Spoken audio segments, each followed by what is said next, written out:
Let's get to our debate segment. This is going to be a hot one. Facing off, Republican strategist Lauren Claffey and President of D.C. Young Democrats Marcus Goodwin. According to a new Congressional Budget Office report, raising the minimum wage to $15 an hour would boost the pay for 17 million workers.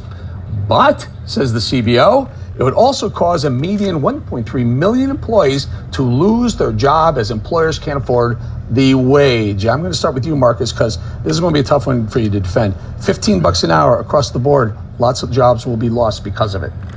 By 2024, we see through studies that 40 million people will be helped by this minimum wage increase. A majority of these people are women, and a lot of them are working adults between the age, 58% of them, 24 and 50. Okay, so the CBO says 17 million helped. Okay.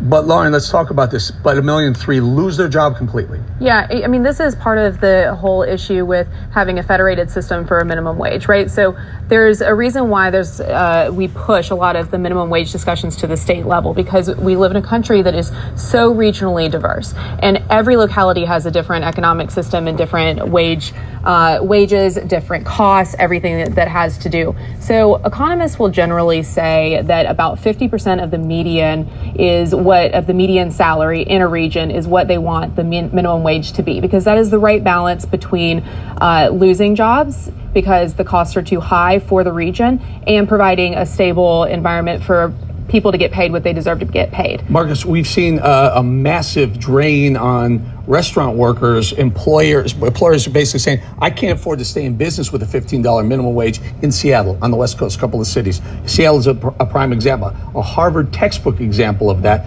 Thousands of jobs lost.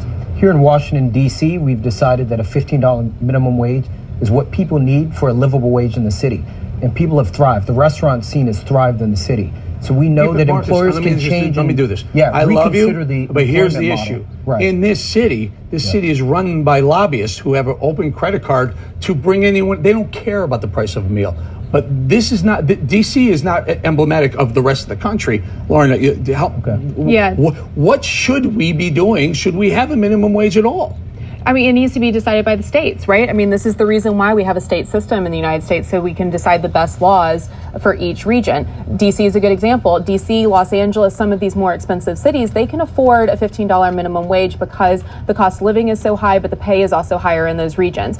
Louisiana cannot. They cannot afford that. The minimum, the median wage there is $7 maybe. So a $7 minimum wage is kind of appropriate, if not high, for the state of Louisiana. Let's also do this, Lauren. Stay with you for a second.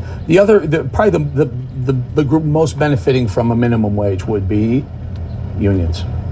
Well, hourly workers, right? I mean, and that covers a broad swath of people and individuals. And so there is an argument to be made that we want these people to have a good living wage. But again, that depends on where they live. Let me do this, Marcus. Is it not true that a rising tide lifts all boats?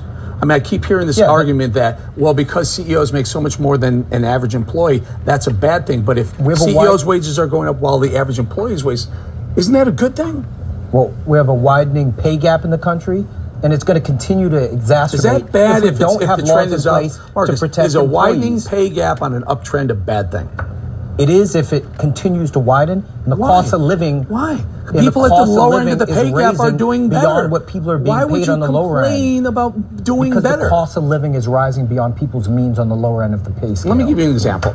You and I go out one day and we say, we believe in Bitcoin. Bitcoin's $10 a Bitcoin. Mm-hmm. You and I go, and you say, I'm going to buy 10 Bitcoin. Here's my $100. You get 10. I say, well, you know what? I'm going to buy 100 Bitcoins. It's $1,000. Here's my $1,000. Bitcoin goes to $1 million.